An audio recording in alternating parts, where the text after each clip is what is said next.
I'm Steve Monkey Mason and welcome to the next chapter of John Cusack. Now I say that because at the moment I'm getting really confused. This is the first time I've ever done Free, Good, the Bad and the What the Fucks all merged into one. Obviously there'll be separate videos, but if you're watching Nicolas Cage, Christian Slater, these are all going into the mix. Now, Hot Tub Time Machine 2. John Cusack is in it, but he's technically not. John Cusack should have been in it, but he's not. He's off making stuff like fucking War in Ink and probably the Number Station, so that's a bit of a spoiler about what's coming up. John Cusack, I'd meant to do, I think it was, last time I did it, or the time one I did before John Cusack, I was one film away from the 10, and I stopped. And then I've definitely done another John Cusack since then. So now I'm coming back because I've watched Hot Tub Time Machine 2, and I was started with Nicolas Cage. I'd done Trespass yesterday, and then I watched Hot Tub Time Machine 2, and then last night I watched The Wizard. So, two Christian Slater films. So Christian Slater's in Hot Tub Time Machine 2, John Cusack appears in it, so I was like, for fuck's sake. Now, I love, as I say, check out, I'll probably go in a bit more in-depth for Christian Slater, but John Cusack should have returned. It's great that they capitalised and went on. I mean, look at The Hangover, they made 3 Hangover trilogies. They made 3 Hangovers in a succession. Hot Tub Time Machine filled in the gap between Hangover 1 and Hangover 2. It was marketed that way. John Cusack, you know, as I say, he has these resurgence. John Cusack, Gross Point Blank was one for the 90s. Hot Tub Time Machine was that, and then he sort of hasn't had one. He's made some outstanding movies. American Sweetheart, I absolutely adore. Serendipity. I actually found Serendipity, when I was digging through the shit, so I lent it off Casper. I've re-bought it, now I've got 2 copies. It's because it had a, I think it was a white spine. I was always looking for a black spine going through my DVDs, but yeah. I just think John Cusack should have been in this. For a 15, Hot Tub Time Machine 2, it's mental because it even replaced him with an actor, who was Adam Scott, not Stott. Chevy Chase is back, but again, it's just the whole, I mean, it rallies up, it has some really funny bits. Christian Slater's used really well in it, but John Cusack, you know, his picture's there, there's a picture of him. I think he should just had a cameo. So it's a what the fuck for John Cusack because he's name checked on IMDb and he's in the movie. He should have had a fucking cameo, considering he was a producer of the original. I mean, what else was he doing? Do you know what I mean? So unless he hasn't got along well with him and has to be right out, but at the end of the day, it's all about the coin, I think. So yeah, that was the first one for Hot Tub Time Machine 2. This is going to be right on the back burner. As I say, I'm just doing into it because there's a few John Cusacks up there to watch. There's even ones like The Factory that I've bought back from New Zealand. I brought one back from John Cusack from New Zealand, didn't I? Or might have just been The Factory. So there's a few up there, even 16 Candles on the Arrow releases up there to watch as well. But this is probably going to be the third priority. Get Nicolas Cage out the way, dig out some Christian Slater movies, and yeah, I'm just ranting. This is the good, the bad, the what the fucks. Epic rants about 10 films about actors. See you in the next video. Okay, so it's a good few weeks later after watching Hot Tub Time Machine 2. There's a cat in my garden. As long as it's not a squirrel. I haven't got around to watching any more John Cusack films. I'm trying to get through Nicolas Cage films. I'm about to film something for Arrow, and I'm also trying to do Christian Slater. So it's kind of like but I just want to add this bit in and go, fucking John Cusack is in Hot Tub Time Machine 2. If you watch the American Uncut version, he comes back at the end of a shotgun and blows off his head, and then says we've got to go, and sets up a third one. It's just like, why did you cut John Cusack out of that? I mean, we get this epic mashup and they went, right, there's never going to be a third one, you know what I mean? We've had our fun, but I'm interested in that, you know what I mean? John Cusack in it, you know, you could just say, look, it happened so fast that, you know, we made a second one. John Cusack was busy fucking taking over the world in Serenity, whatever you want to call that fucking weird film. You could just say he was fucking busy, you know what I mean? But yeah, John Cusack is in Hot Tub Time Machine 2, and this is jumping fucking time as well, so expect Shanghai, never seen it. 16 Candles, don't remember it. That's an Arrow film as well, so that's crossover. Okay, that's rock. Butler, Number Station, some weird fucking old one I didn't know I had. In War Inc. That's War, not War, not War Angel. Who's knocking? Quiet, mister. Strange neighbours. Right, so yeah, this isn't an entry. Well, just, you know, it's a rant. John Cusack is in Hot Tub Time Machine 2. And we'll get stuff like Bagman or Carry or whatever you want to call it in there as well. Runaway Jury, Fill Up the Void, being John Malkovich. Yeah, but this is not the priority John Cusack, it's the back burner one. Burn. Burn. 1, 1, 2, 3, 4, 5, 6, 7, 8, 9, 10, 11, 12, 13, 14, 15, 16. Could add 16 candles. 16 candles for the good, the bad, and the what the fucks. 4.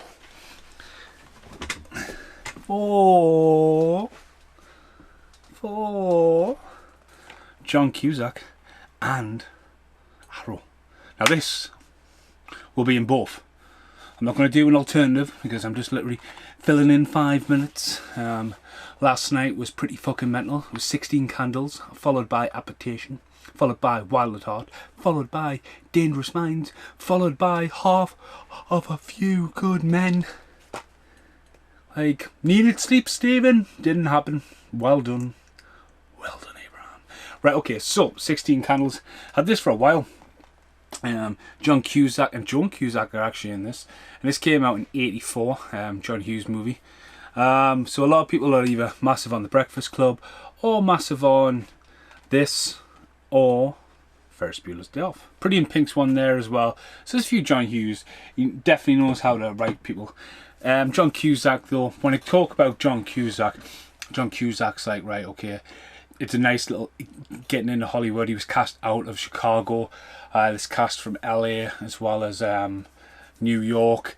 Molly Ringwald is the star of it. The guy who plays Don Duck Long, who's also the camera guy in Gremlins 2, fucking steals this fucking movie. He is fucking brilliant. And there's a lad who obviously looks completely different. Anthony Michael Hall, who's almost unrecognisable these days. But when it comes to John Cusack, it's a great little, like, it gets him into the 80s nostalgia, you know what I mean? He was like, you look back in them 80s movies and he was a face to be crowd. I mean, he was in that. Not long after that, he would pop up and Stand By Me. And then by the back end of the 80s, he was fucking Better Off Dead, One Crazy Summer, and just getting ready to fucking be a fucking household name, do you know what I mean? But to see Joan Cusack in this as well, when she's rocking the head and falling over. Music cues, obviously this one on Arrow labels basically got a complete alternative soundtrack, as most of the music didn't have the licensing back in the day. Got some funny bits. Molly Ringwald I don't think hits at home. There's a bit where she's in the car and asking, fuck me. It's like, script read. But like John Cusack is the dork, you know, the tape guys, you know, get the underpants and that kind of stuff, so it's really good. But again, Dong Long, Duck Long Dong, it just fucking steals it. Highly recognisable, but when it comes to John Cusack, it's a good movie for John Cusack. And obviously this goes into John Cusack as well as Arrow. Now when you talk about 16 candles, and you've got to think, well done, but what the fuck? I mean, Weird Science and 16 Candles came out the same day. Well done, but what the fuck? They didn't go for bigger boxes. 16 Candles, I mean, obviously Breakfast Club. I mean, Ferris Bueller's been available for a while. Breakfast Club has had numerous releases, even recently the new Steelbook. Pretty in Pink hasn't seen the light of day, and they don't. I mean, it'd be just great if they just brought out a Black Part collection, but yeah. So say lead actor in here also, you know what I mean. Well, he's got a weird name. It's like Scaffolding or something, but he basically only did a few films and pretty much gave up on Hollywood. But yeah, rocking out the sort of beer cans and fucking toilet roll from the ceiling, kissing in the window. Loads of special editions. A little bit of a casting recall, trailer spots. I don't think there was additional commentary. But see, sometimes Arrow, now that we're talking about this in Arrow content, sometimes they have really good commentary and it's classed as an extra. Sometimes it's on the setup. So yeah, it's a really good film. It's a good score for Arrow. As I say, to bring it out the same day as Weird Science as well was a bit of a weird one. Inside, it does have a really good flip cover, with some original Pop Vinyl heads going on there. So yeah, I mean, that's just got 80s cheese written all over it. I mean, that is class compared to that. And I mean, again, I hadn't seen it until last night. It's just one of those ones. Again, I was more of a Ferris Bueller guy. I had seen Breakfast Club briefly, but I was always a Ferris Bueller guy, so it's an advert in there.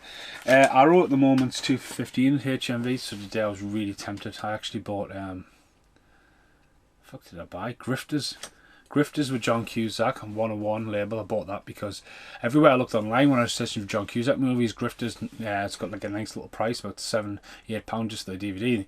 And I was like, fuck me, the Blu-ray is in the sale. It's a special edition. It's going to cost us £7. And I ended up buying 51st States, also known as formerly 51 as well. So I almost went for Arrow, but when I was looking at the Arrows, I was like, right, don't get us wrong, it's going to be cool to do 10 Arrow films in the good, the bad, and the what the fucks.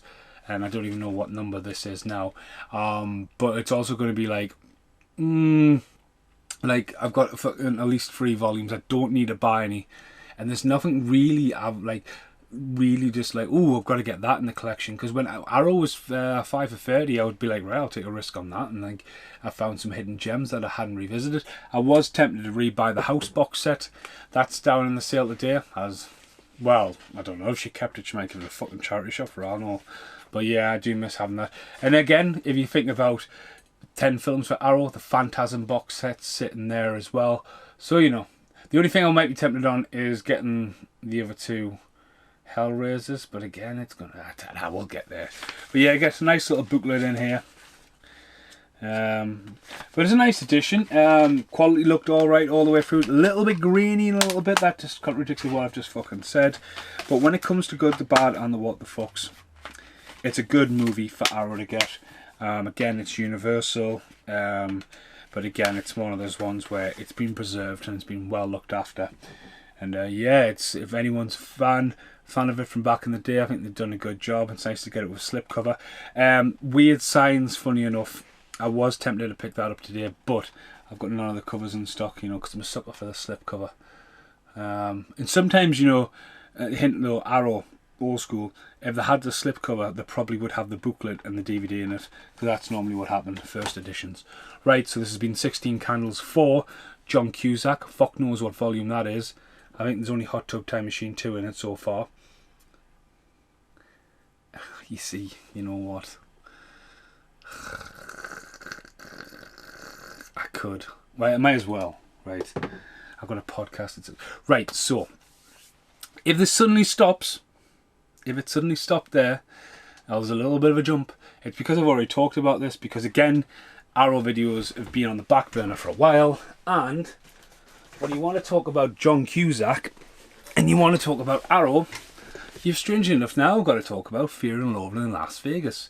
Now this is a what the fuck for it to be brought down. Now check out the channel. This has had its own video with Abraham. This had already been released once on Blu-ray. Then it was released as a steelbook. Then it was released on Arrow. And they brought out a big fat edition, and I love this movie. I remember seeing it back on the days in VHS. That's still knocking around this room. It's just absolutely fucking batshit fucking crazy. Again, it's another Universal. But I think they've done outstanding artwork on that. The colour. When I seen that, I was like, fucking, I'm buying it. Bought it day one. As I say, it's just fucking lush. The poster was on the ceiling, and I think it's wedged between there.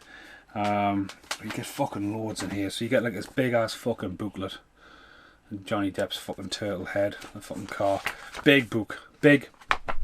You could fucking knock, you could probably blow a candle out with that. Fucking backcountry. Well, fuck it. You know, just. But yeah, get a nice little booklet, brand new artwork. As I say on the channel, I've gone into this more, but fuck me, man, look at that. 2 discs. So, no reason. Oh, right. Yeah, so, like, okay, so we'll go back. You get some art cards in here. So, these are pretty fucking cool. Like, again, this is stuff like when I get moved and I get some frames and stuff, I'll be fucking putting it in there. So, this is a really good one for Arrow. It is sort of like, hang on a minute, it was already out. But they've made such a fucking good job of it. For a film that's meant to look grainy as fuck, because it's meant to be like almost a throwback to the 70s. Hello there! And obviously a sequel to Where Buffaloes Roam. Now the extra disc, for no good reason, So for no good reason, limited edition exclusive. So you get like that is a completely oh fuck me, it's a film. I actually haven't even fucking watched that. So yeah, it is a what the fuck. So yeah, stars Richard E. Grant. I've worked with him. So yeah, for no good reasons, the extra limited edition. So a bit like what they did with Waterworld. But the reason why, and we're still in a massive rant here for John Cusack, is John Cusack pops up in the film. It's about Hunter S. Thompson. John Cusack pops all up in there along with Gary Busey and a load of fucking random people. And John Cusack's got some really good feedback about how much he learned from the guy, the myth, the legend, and the documentary is fucking brilliant. Even to the idea that it's not an urban myth of when he dies and Johnny Depp pays for his ashes to be fired out of a fucking cannon of what he drawn. So yeah, when it comes to Arrow, well fucking done for that. Again, for no good reason, it's got on there as well, which I didn't realise was there. So I'm probably put that on the pile to watch. As I say, the documentary though, I mean, I've seen Fear and Loathing so many times. The poster is still on the editing room door when you come in, but it's been sacrificed for Jaws print. Again, check out the channel if you want to know what the fuck I'm talking about. As I say, the video as well, if you want to see the other editions of it, check it out. Because the Arrow videos are always a bit wacky. And again, just get that one out there for John Cusack. I'm cheating a little bit, but again, if I can get through another John Cusack without having to watch The Raven again, because obviously I watched The Raven again for the review, and I almost got to John Cusack and got to 9, and I can't bring myself to watch The Raven again. Or I might have, it's been that while. So this has been an epic rant. I am due right now for a podcast. 5 minutes to a podcast. So this has been, a little recap, Fear and Loathing in Las Vegas for John Cusack and Arrow. For John Cusack, it's what the fuck. Because what? John Cusack and Fear and Loathing in Las Vegas? Technically, he's in the box set. But when it comes to Arrow, fucking brilliant. Well done. Really well. New additions, artwork, extra content. Fucking nailed it. 16 candles. For John Cusack, it's a good film for John Cusack. It was a great, like, little gets his foot in the door of Hollywood, starts to make his name, gets himself in that teen era. He was the breakout star of that as well. Even though he's he still gets his name there. And for Arrow, well done Arrow, but I think they should have, again, what you've just seen with Fear and Loathing, they should have done that, but they didn't. They might have. But again, did they have a steelbook? Again, though, that's what Arrow started to do. No, it's a very exclusive steelbook. And it's like, whatever. Welcome back to John Cusack. If you're following the Nicolas Cage Arrow videos, Christian Slater, this is the one I watched after Wind Talkers. Yeah. So, last night, after watching Hook and Cube, I watched The Factory now. I actually bought The Factory in Wellington, New Zealand in February. So, about 5 months ago now. Scary. Now I remember The Factory coming out back in the day because it had a red box, a bit like The Raven does, and I don't remember it being on Blu-ray, but I think it might have been on Blu-ray. But I picked it up in New Zealand. Had some really good offers on Blu-rays over there, not like that fucking weird one Cusack was in when it was something like $40. I was like, fuck that, the film's terrible. So this is one what's really passed me by. I've never seen it before. John Cusack. Now when you see it in Britain, the girl is standing behind him, red case, The Factory, didn't know much about it. I've absolutely fucking loved this film. It's based on actual events, and John Cusack really fucking does not paycheck this at all. It's a really well made film. I didn't know anything about it, so I sat and watched it, and I've been like shocked and awed and twists and turns. Very close to 7, but the basic story is it's about trying to track down a serial kidnapper who's basically got a baby factory in his house. So basically he's kidnapping people and he's impregnating them, then he's raising them. And I don't know, didn't really explain if he's selling them on or anything, or he's just trying to make a family, and it's twists and turns, and John Cusack's having problems with his daughter. And it's a bit of coincidence, but again, it's based on a true story. John Cusack's daughter is kidnapped, so she becomes the third victim in this series of waves of things. So there's loads of like Miss Herons, reading guns. Keep a t-shirt on, Stephen. But I don't want to spoil it actually, you know, because I was like generally watching it. I was like, wow, it's some really like inventive twists to a story, and you know, like you don't know who's going to get killed, and it's very grim and torn. Obviously John Cusack investigates a lot of prostitutes about it, and You know, like trying to track down this guy who looks so much like John Ritter. It's terrifying. But no, I didn't know where it was going. I mean, I started watching last night and I fell asleep, but again, it was late. And I've put it on there and I'm on it at the moment. And I've just been watching it. There's been a couple of times where I've just stopped and totally paid attention to it. And again, seeing on Blu-ray, it looked lush. There's another face there hidden there. That's a bit creepy. I didn't notice that before. Did you notice the other face? But yeah, it's similar, like, you know, he's trying to track it down. He's obsessed with finding the girl. The guy who's doing it's like very methodical about what he's doing. If they're not behaving and calling him daddy again, if anyone likes kiss the girls, or even going back to Silence of the Lambs, it really channels a lot of this. It goes a little bit dark in places. I think John Cusack was fucking brilliant in it, really brilliant. So yeah, definitely well done Cusack for that. I'm sorry I missed it the first time around, but I'm happy to know that I actually bought that in New Zealand along with Sam, Callum and Brittany while we're in Welton. And yeah, I mean, look at that. I mean, this is the New Zealand ones. It's got like a little chapter selection, but it's got other films. The Setup Outpost. Yeah, not some really memorable ones in the Name of the King too.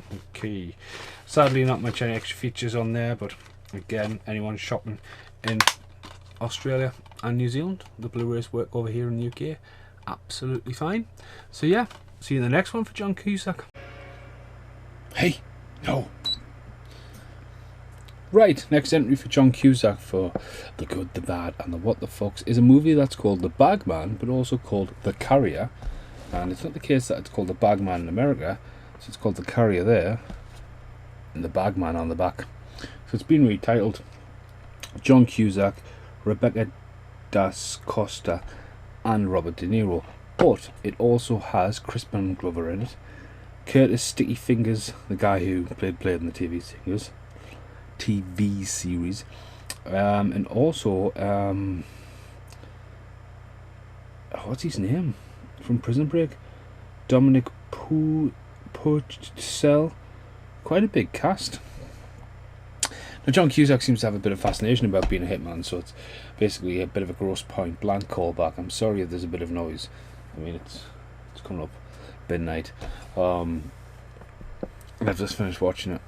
It's pretty cool. Like Gary Clark Jr. music's in this, and it's also director of photography is Steve Mason. Of course it is. But not really a lot of what happens in this movie. I mean, it's got a big cast, but it's all just like John Cusack's basically on an aeroplane. He's told he's a bag, but don't look in the bag. Protect the bag at all costs. Robert De Niro tells him this on the airplane, and I'd originally watched this, and it's one of those ones I just pulled out. I'm doing some editing, and I've been following it. So John Cusack turns up at a motel, so like it's a bit like Identity, you know, except for a little bit at the start. You know, he turns up, it like jumps forward. You know, De Niro says like, "I want you to pick a bag up, some money. Don't look in the bag," and then De Niro's like out of the picture till the end, you know.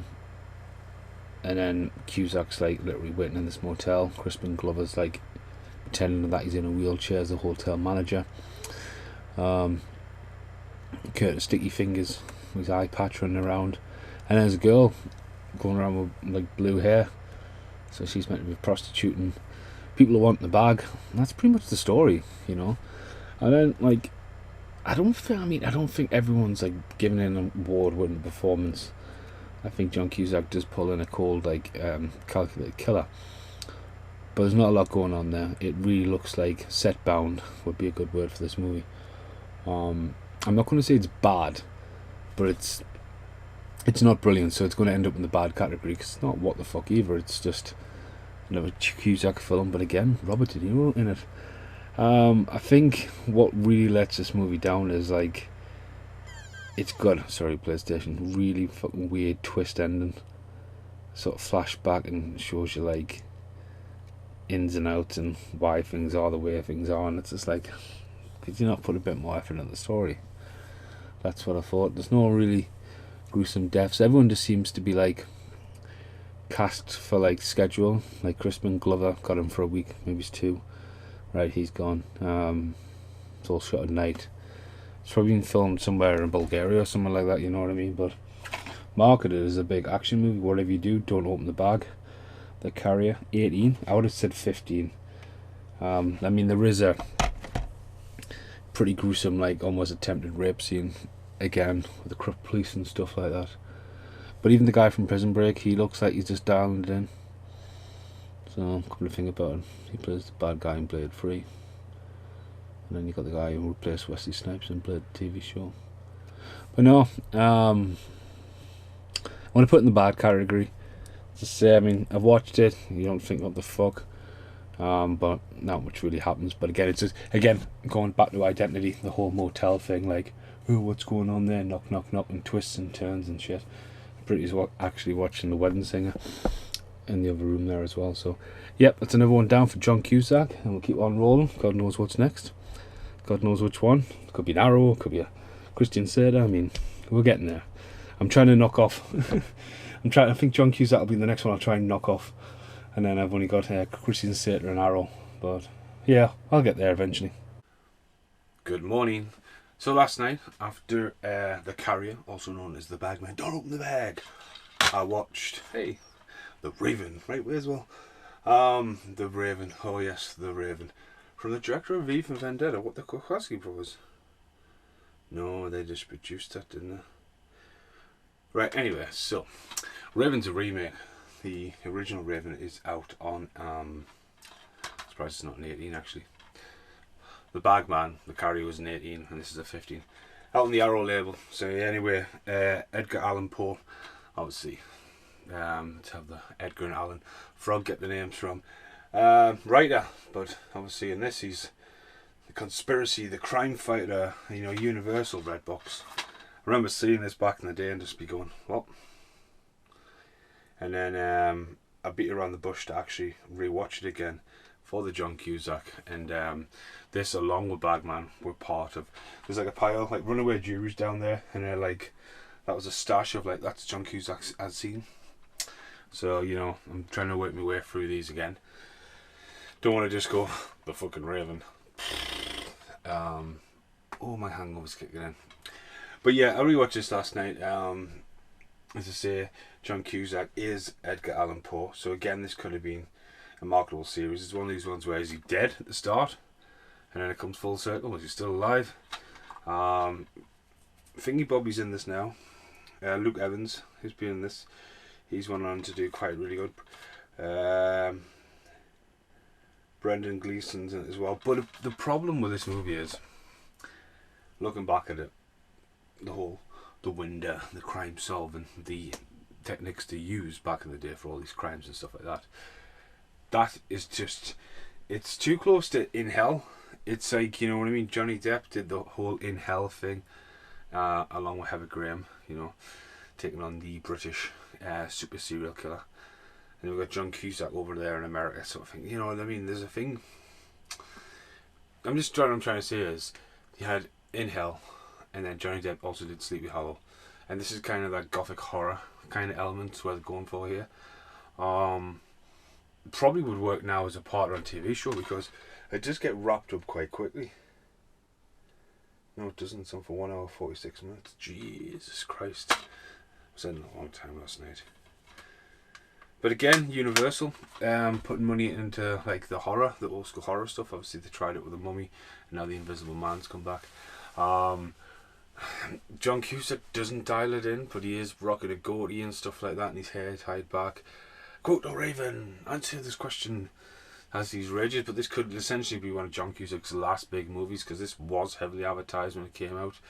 It was, people were buying it. As I say, it's just sort of, I mean, it's pretty gruesome when the guy gets guillotined the fuck. I mean, I'm not gonna lie. Then you got a horrible sensation of someone burying the box, and the reveals, like the fucking bone collector, you know what I mean? It's like, oh, he was always there watching you. It borrows a little bit from like the twisty bone collector Saw era, the twisty endings. But I mean, I want to put it in the bad category because even though that's the third time I've watched it, it's kind of like I'm not excited. There's good where you're like, oh, that was meant. There's bad, which also, funny enough, counts as okay. And then there's what the fucks.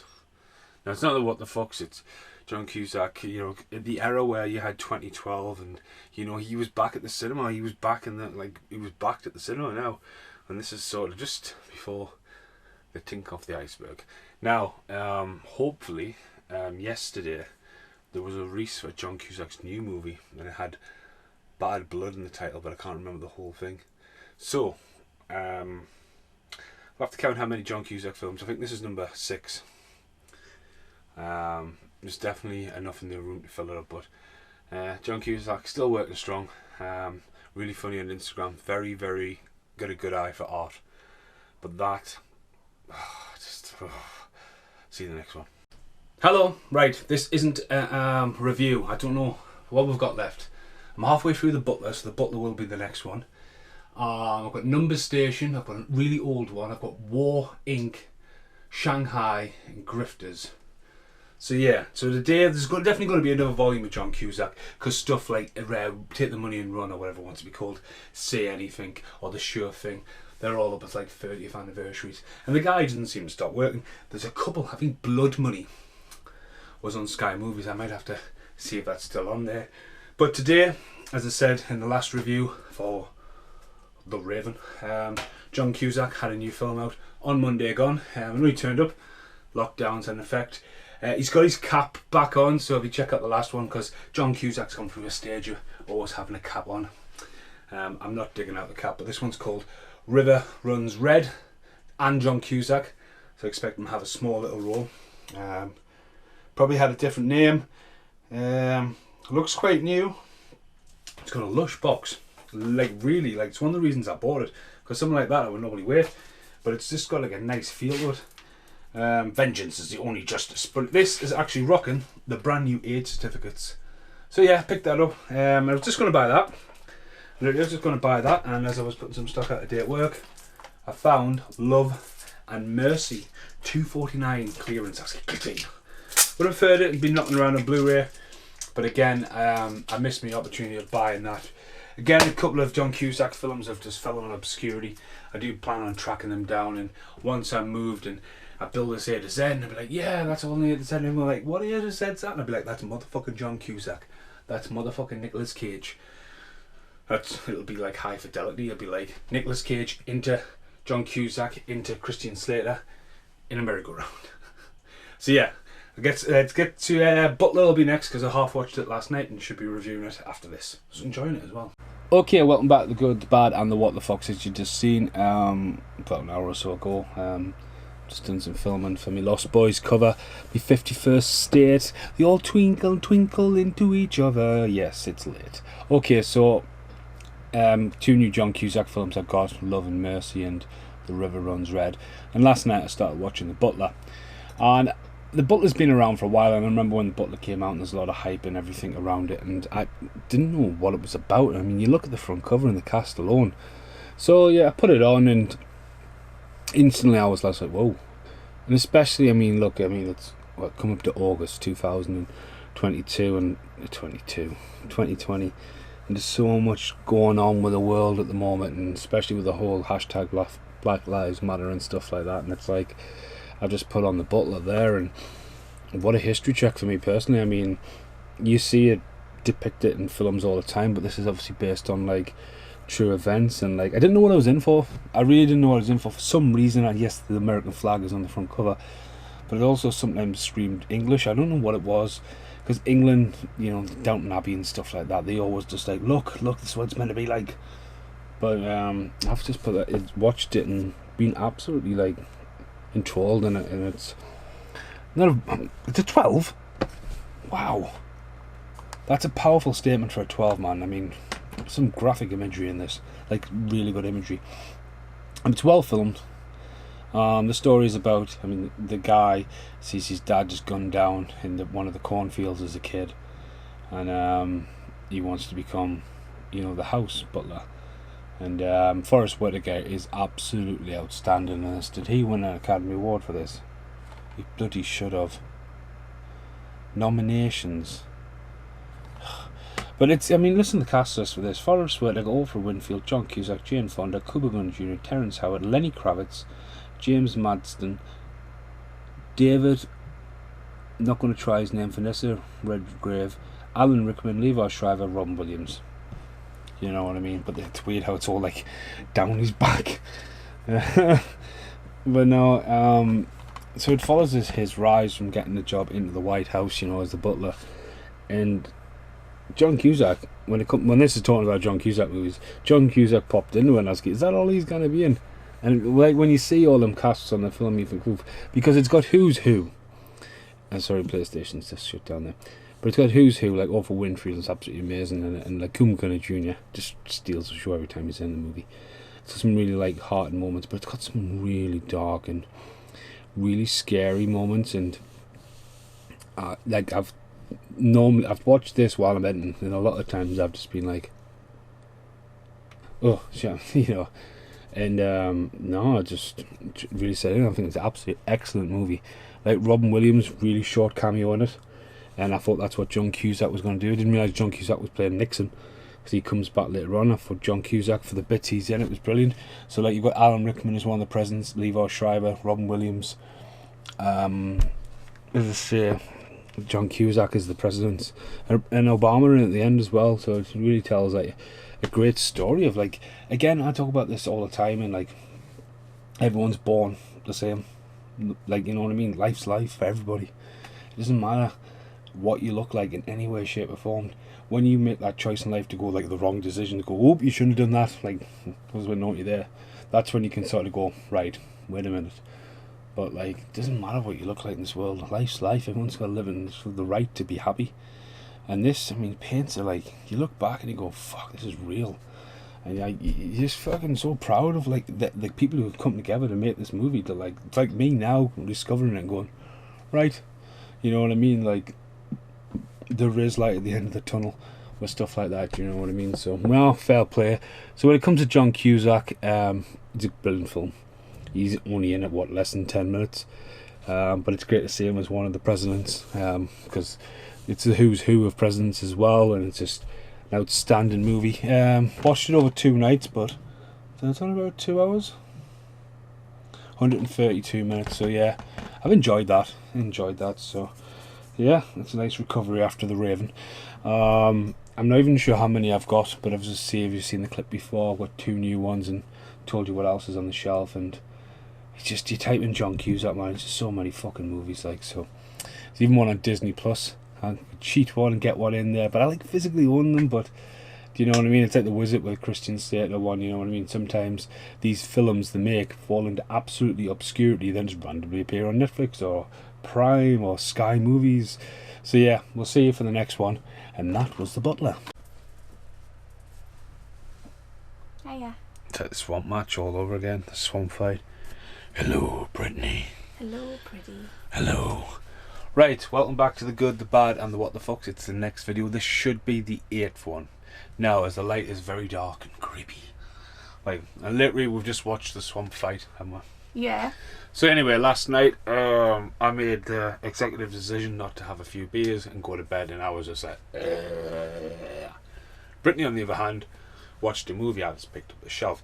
Now, if you check out the Epic collection, especially when I do the 2 Corey Haim, Corey Feldman DVD collection, I discover in one of them for Fortune Hunters, it's one of them cheapy fucking double packs.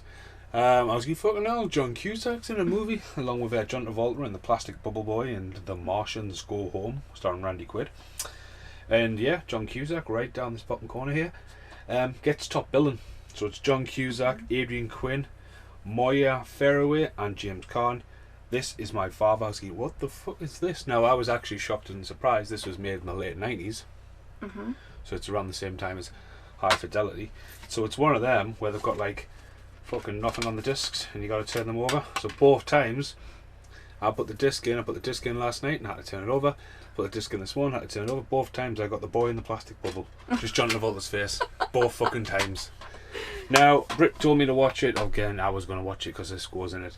When it comes down to John Cusack movies, this is a what the fuck movie, because John Cusack just fucking randomly turns up halfway through on an aeroplane, lands on the beach, wants to play American football, goes off to fix the car, and fucking flies off. And that is John Cusack. 15 minutes. Yeah, literally. But this film's weird as well because this is obviously produced by Adrian Quinn, along with I'm guessing a lot of his families, because it comes up executive producers. I thought this was a late movie. It's got a really bad cover, but it's a story about tracing your roots into the Irish. And James Caan discovers something about his dad that he didn't know anything about. His mum has had a stroke. His nephew is struggling to. He's been a bit of rebellion against his mum. So James Caan's like, right, we're off to fucking Ireland. I want to find out what the crack is. What did they discover? They discover something, don't they? Well, I missed the first bit. The kid kicks the box, and he's and these papers fall out, and that sets off the fucking investigation. Yeah. And then when he gets to Ireland, you get stuff like Cole Meany's in this, Brandon Gleeson's in it.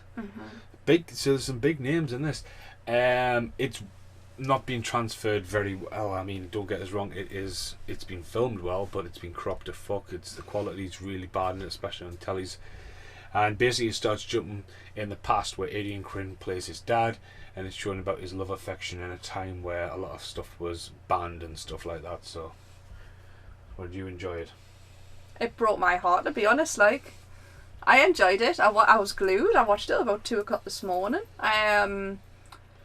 No, it broke my heart a little bit, definitely. It was interesting, because obviously she's 17 at the time, and he's older. I don't think it ever said how much older he was, but it was frowned upon. He was a criminal. It was illegal. The widow, like, lost her shit. There's lots of fucking Irish curses on them as well. Yeah, Irish curses. Bleak as fuck, like, that's some bleak bits. Yeah.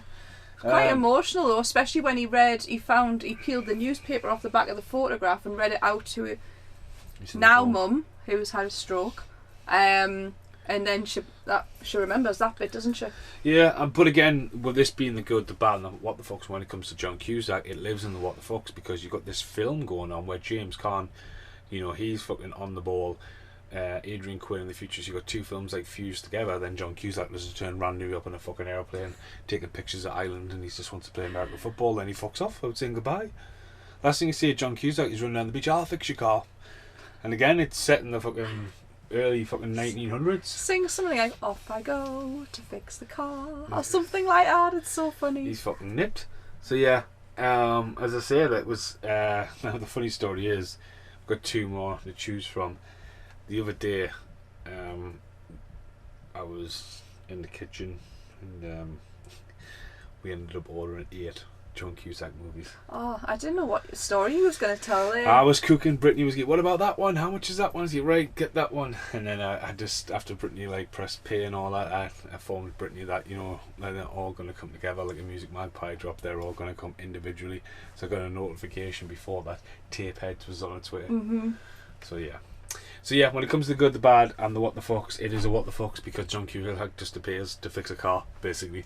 And again, for what it exists in, again, these family films, you often see he's around. As I say, I picked this up for Corey Feldman being in Fortune Hunters, and as I say, Cusack was creeping around there, which I discovered in that video. So yeah, and we will just watch the swamp fight as well. So run. I'm really not sure. Abe went out and got some lights after breaking the lights in the last video. The good, the bad, and he's got these weird, creepy ones. He's well into his Bray Wyatt one-tunger at the moment. So yeah. Anyway, this next review rant random for the good, the bad, and the what the fuck. It's not even a review rant random, is it? Now, a year ago, today, I went to see Kiefer Sutherland, so I was picking a t-shirt. I was like, right, get the old Sutherland out. Suck it up, Stephen. Suck it up. So, last night, me and Brett watched Being John Malkovich, and the last time I got to 8 John Cusack movies installed for about 6 months. And Being John Malkovich, along with The Carrier, the Runaway Jury, which is still down there, was going to be in that as well. But I had an idea when I seen John Malkovich, because Being John Malkovich is an absolutely fucking amazing movie, coming off the back end of Con Air, Malkovich. Now the idea was, my friend Casper has a little door at the bottom of his stairs. Hi, Steve. Okay, so that's Kaylee Abbott, the lovely little girl who I absolutely adore. I was lucky enough to be stabbed in the head the day before I went to New Zealand. Went over to see Casper, Alison and the kids just before we travelled the world. And she stabbed me in the back of the head. And the next day, well, say a couple of days after the next day, I was on a beach. And honest to God, it wasn't like put a hat on. My head was killed. So thank you very much, Kaylee. But that was the door. So my idea was, right, we'll go through the door. And next thing you know, I was going to be like inside the mind of Mr. Jack. Of course, Jack lives all the way in Allensdale, and I was trying to do a crossover video. Again, it's one of these things that got stalled. Until last night, and today, like that. Bang! So, what happens when you go inside this door?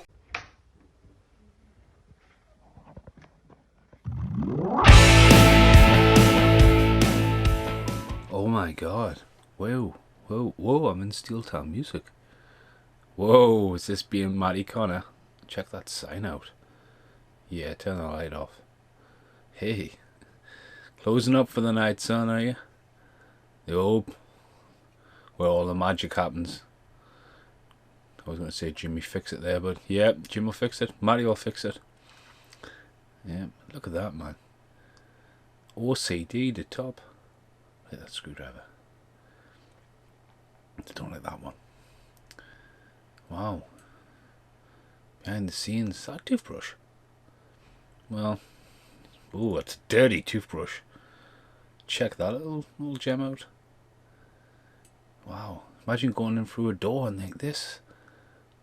What is that? Is that rubber? Gotta erase shit. Yeah, erase the memory. What is going on? Why would you hide a brush there Okay. Tupperware. Oh, I love them glass windows. That's what I want. I want one of them. What the fuck? Is that Dan and Matthew? I mean, talk about making space for everything. That's mint. Oh, you could have used that, man. What happens if aliens come? You need to wrap that around your head. How many fucking screwdrivers does this guy have? Yeah, every place for its home. Kaizen. Where did that go? You just done a dynamo there. What the fuck? How many rubbers do you have? Fucking hell. Look at that. I love that backboard. Yep, that lady's definitely shut. Invoice? Not for me. A bottle opener. Well, you gotta have a beer when you work. So that's where this is where my guitar was made for my turtle stuff. Look at this, man. Man and his craft. It's awesome. I wouldn't have carpet. I wouldn't have blue carpet anyway. What's that? Oh, is that methylated spirits? Burn, motherfucker, burn. Abraham, shut up. Coffee. Oh, I love it how you didn't have the light on there for like Constance Most Wanted. That's Science Lush. Michael Jackson. Hey, show Arnold. Ah, I know. Gonna cut Arnold out. Hey, done for the day, are you? Yep. Ulysses is just there. Boom. Right, okay, so being John Malkovich when it first came along, everyone was like, what the fuck? Just John Malkovich's head everywhere. Now, when this comes to John Cusack, this is an absolutely fucking outstanding movie. It's from the same director as Adaptation, the one with the Nicolas Cage. Well, there's two Nicolas Cages, but this was long before that. In fact, when you start Adaptation, I'm going to keep saying that wrong, Catherine Keener and John Malkovich are at the start of that movie, just hanging out as themselves, as actors, almost like that movie is being filmed as John Malkovich. It's very, very clever. Maybe it's an inner joke. Catherine Keener and this is absolutely desirable as Maxine, but this film is absolutely quirky as fuck. I need to quickly jump cut and get the fucking ladder. So John Malkovich is a struggling puppeteer. He's a bit of a wizard with the old puppeteer, like, I'm just a little wooden boy. Now, if anyone's watching my show, welcome to the land of the long white cloud. When we are in Nelson, you check me and Brittany out, I think it's like episode 4. We actually find one of these all the way in New Zealand. I'm a real boy, check me out. And yeah, my dance of despair. Oh no, Geppetto. So yeah, anyway, John Malkovich is an amazing Sorry, John Cusack plays an amazing puppeteer, but he's a very creepy.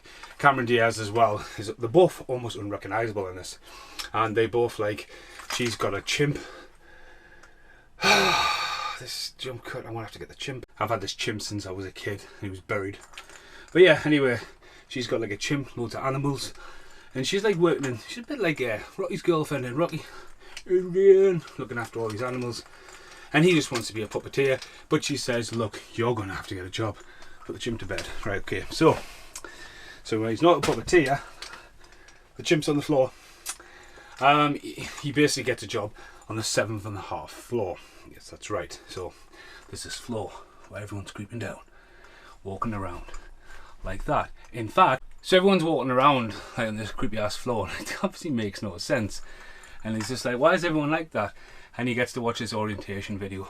They're like, this guy had a love for, let's just say, little people, and basically he builds a 7.5 floor. So everyone's like working away, and then all of a sudden he drops some files down the back of the filing cabinet and discovers the door. So he basically goes, ooh, what's in the door? And when he goes through the door, he ends up going inside the one and only John Malkovich. Malkovich. So after the start and discovery of going into this door and being John Malkovich for 15 minutes before getting kicked out of the New Jersey Turnpike, he then tells Maxine, played by Catherine Greener, who he fancies at work, and she's just like, oh my god. And then Cameron Diaz gets in there, and then Maxine starts fancying Cameron Diaz only when she's in John Malkovich. Meanwhile, John Malkovich is starting to suss out that something's not quite right, as you get to see John Malkovich, you know, being accused of being in a diamond heist film that he's never been in. And, you know, he's really struggling like what's going on until John Cusack gets in there and starts being the virus inside Cyrus the Virus. And he's going, oh, I can, like, he's like, I can control Malkovich. And Maxine's just like, well, if you can control Malkovich, I'll be your lover. You know, and so basically he becomes John Malkovich and becomes the sensation of a massive puppeteer across the world, known for all this. After 8 months, there's a big highlight video, and then there's a kid, and then there's a bit of a twist when there's a whole like group of people like aware of what's going on, and they basically like to live forever. And so on the 44th birthday, at the stroke of midnight, they must be inside John Malkovich to live inside and take over the Malkovich body down the bloodline. So it's like fucking mental. Now, if you've never seen this movie, what happens when John Malkovich discovers that something's not right, and when he goes into his own mind, Malkovich,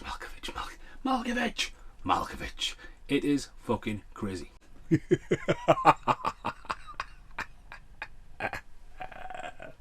Puppets, chimps, crossovers. Charlie Sheen's even in it. It's like, Charlie Sheen's, are you stoned? He's like, no, someone's watching me. I can feel them. And it all goes in the point of view. So it's really, really cool. So big shout out to Con Dog for dropping everything at the last minute. Well, while he's finishing work. But yeah, that's it.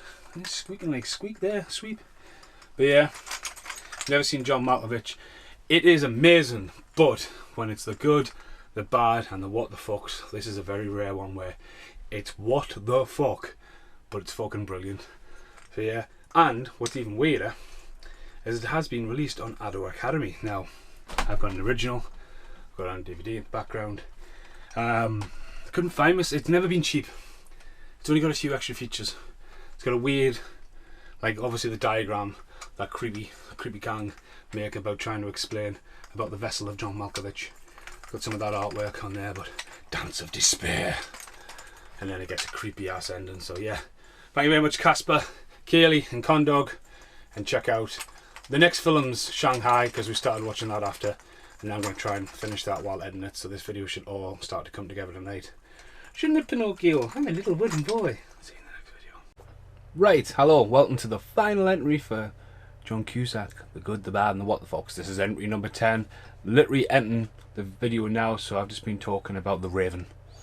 Quote to Raven, nevermore.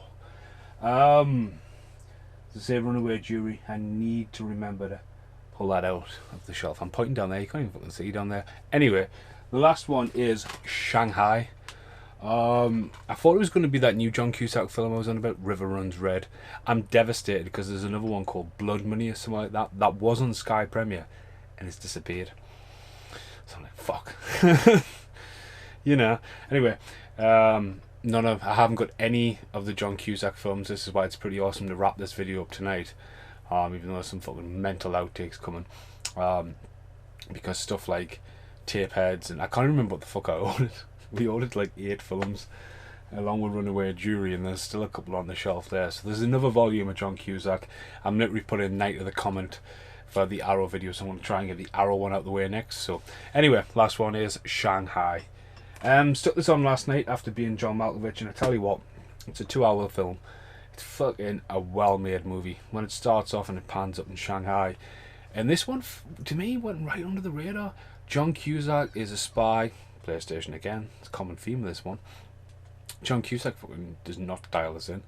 Chow Yun-fat and Ken Watanabe. Hope I say his name right. David Moist is in this. Harry Dean. Fuck me, what's his name? Because I don't watch Walking Dead. Harry Dean.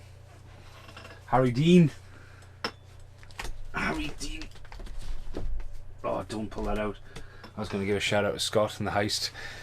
Pulled my new sound bar off. Sorry. Harry Dean Morgan. That's his name. There's a lot of cast in this.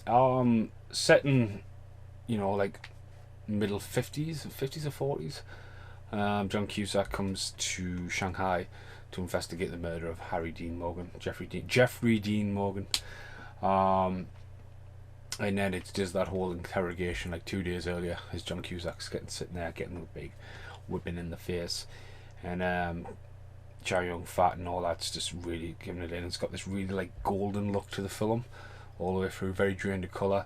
It's all like a little espionage and spy, and it's a really nice noir film, and like I really enjoyed it. I mean, I was literally paying more attention to that than anything. Tonight I've literally just done, you can probably see in the background, once through my pocket video along with the Being John Malkovich skit. So I've been doing all that, and I was sat and just really absorbed that film. The bit, I mean, I do need to stand up. Like, I mean, I want to show me boxer shorts sitting down, but there's a fucking bit with a fucking samurai sword and fucking beheading people in that, and like, it's pretty brutal. Everyone's getting shot, and it's like, who killed my friend? Who killed the spy? And then he falls in love with this woman, who he's trying to get out of the country and stuff. Lots of explosions. Some of the fire effects, I mean, I'm forgetting how fucking sharp this thing is. He put my hand down it. That would have been a good. Some of the fire effects are a bit, but I think they work well because of the colour tone of this movie. John Cusack talks over the movie as well, and it's quite different. I know Grifters and some other stuff like Max and that I need to watch, because John Cusack has done a lot of dramas that I haven't seen. But this was a big movie, man. It was well made, it was well filmed, it was well acted by all parties, and I mean, obviously in the Asian market, I bet this film's massive. But again, it's kind of like looking at the era when this was out.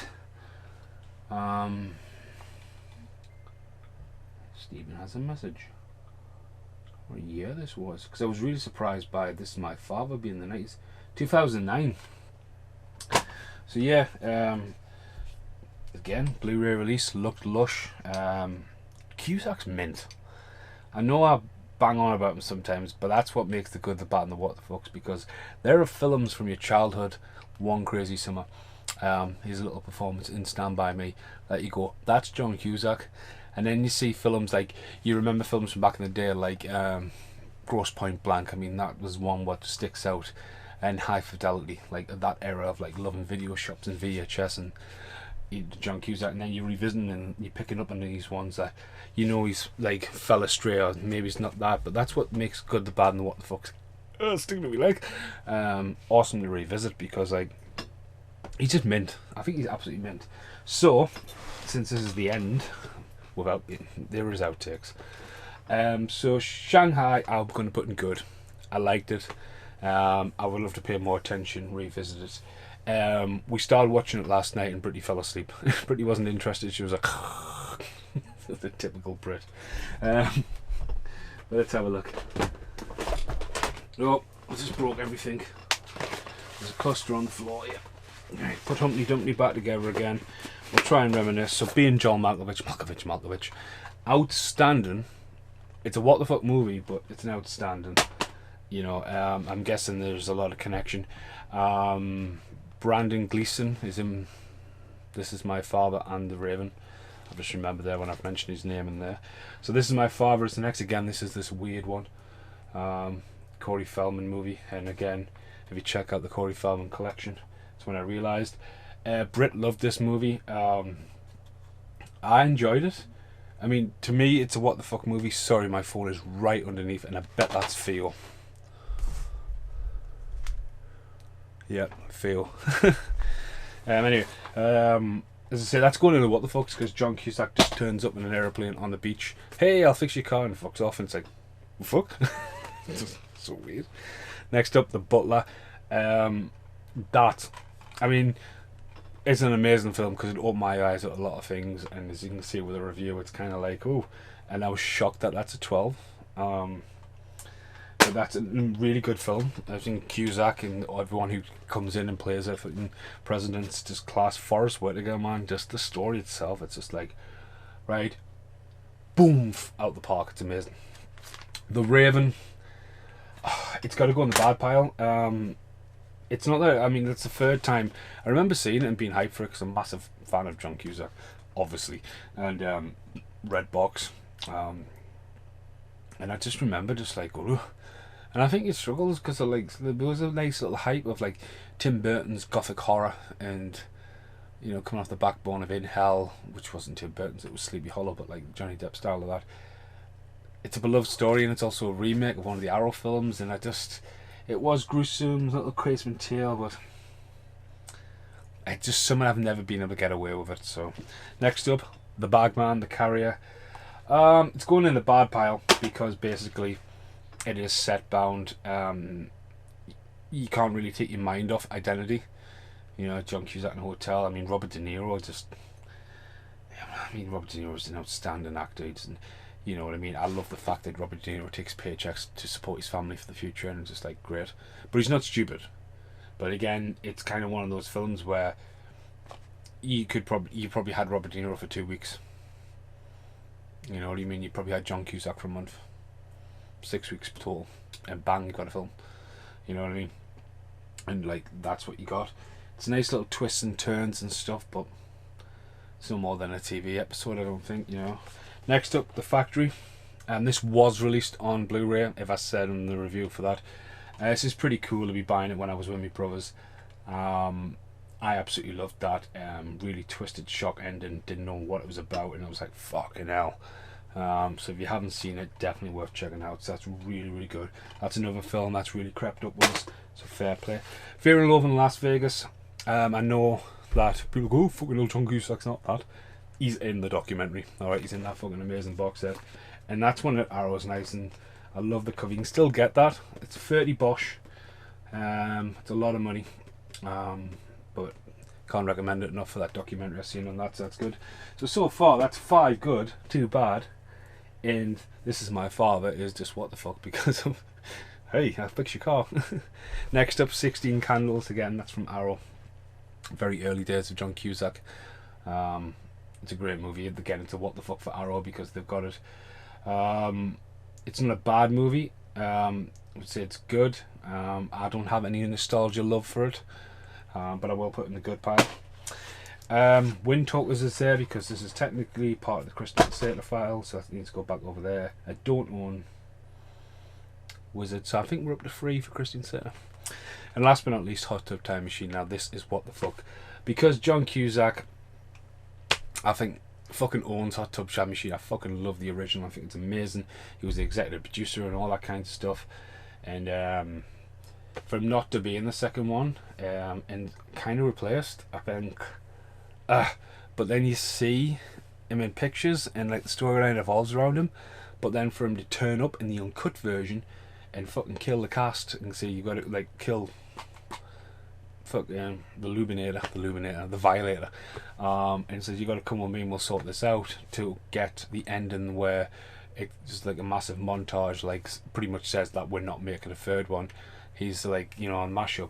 It's fucking mental to cut John Cusack out of there, so it's in the what the fuck. Steve Pink goes in the what the fuck file because John Cusack was in it. They filmed with it. Why fucking cut him out? So that's been 10 John Cusack's For the Good, the Bad, the Wtfs. There's loads of outtakes. The next one probably released is going to be Arrow, as I say, like the comments there. And by the looks of it, I've only done 3 Christian Slater films, so I need to go back in the Christian Slater file. Christian Slater's in that. Igor is something else I probably need to dig out. I don't know if Igor appeared in an earlier John Cusack or a Christian Slater Good, the Bad, the Wtfs. I need to double check that, as they both are voices in that. So yeah, I'll see you in the outtakes. Hi. What's the matter? Tired. Why? Because I had really psychological fucked up dreams after watching Being John Malkovich. Malkovich. What were your dreams about? I don't know, John Cusack was just doing something to us psychologically to make us think I couldn't breathe. Is he puppeteering you? Is that why you were sleeping like that? Yeah. I kept waking up thinking I couldn't breathe, it was horrible. So that's the outtake for The Good, the Bad, and What the Fuck's of John Cusack. I haven't even filmed the review. We're about to go to work. But someone didn't sleep, kept everyone up because of John Cusack trying to manipulate her like that. Yeah. Manipulate, that's the word I was looking for, yeah. But yeah. At the end of the video, goodbye for now. I don't see what the problem is with the light. Nothing wrong with the light, it's working fine. Now, what's it like being Paul Ray? Wow. Paul Ray. Got odd socks on for a start, mate, and you're watching Stephen on the camera. Like, you enjoying that King Kong collection? No. Another outtake of Paul Ray. A little bit out of focus there, Paul. I mean, you got your glasses on. You're watching me talking about King Kong, eh? It's a nice telly though, dude. I like it. Looking good. Looking good, mate. Watching that idiot on the camera. Just watching that idiot. Stupid boy. What's other people doing? Well, Mark's cooking. Oh, dude. I fucking hate mushrooms, like. You got fucking ET on fucking frub there. The frub. What the? It's a big ass fucking steak to be cooking that. Look at you multitasking, man. I can't do that. I just burn stuff on one hand and chuck the rest in the microwave. Like, what's going on here? Hoovers. That's a weird place for your bread. You've got a bread bin. Oh, look at this, adding some fucking spice. Dude, just fucking put them mushrooms in. No, don't be putting shit on your mushrooms, man. Like, get them in the bin. Like, no spiking garlic mushrooms. Nah. The word is nah. Look at that. Fucking hell. Calm down, Michael. Jesus. Definitely need a bit more cooking, mate. Definitely. Alex is gonna know. I mean, that's a nice meal for Alex, man. Was that all for you? Fucking get them mushrooms off that fucking frying pan, man. There's one thing we have in common. Not me and you. Me and him. Fucking hate mushrooms. Here's an outtake for you. Before, when I just said, oh yeah, I'm gonna go and get the chimp.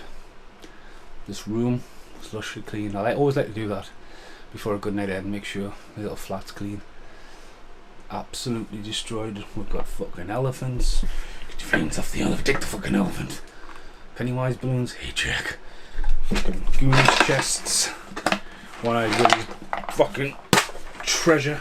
Fucking hell. That's what the lighters are. I'm really slow anymore. Treasure of lighters. Yeah, so yeah. Next outtake.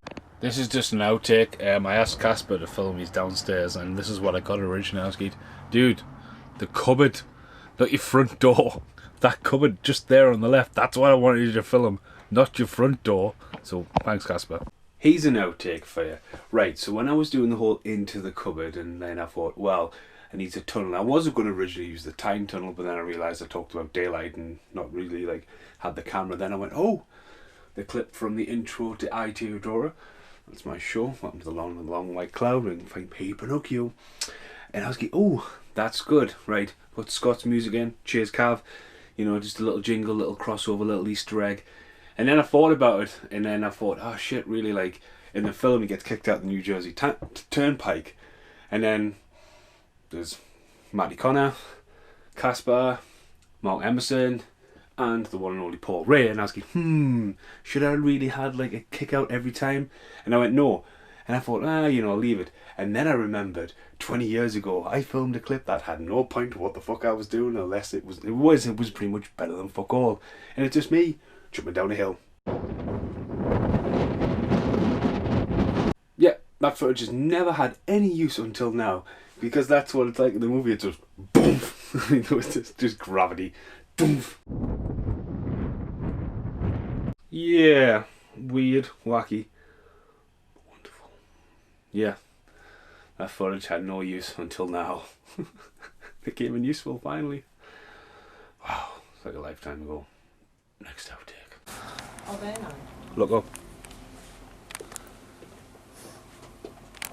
What am I looking at? No! Oh my god, he's exactly the same. Is he Pinocchio? Hey, Pinocchio. Thanks for watching. Goodbye.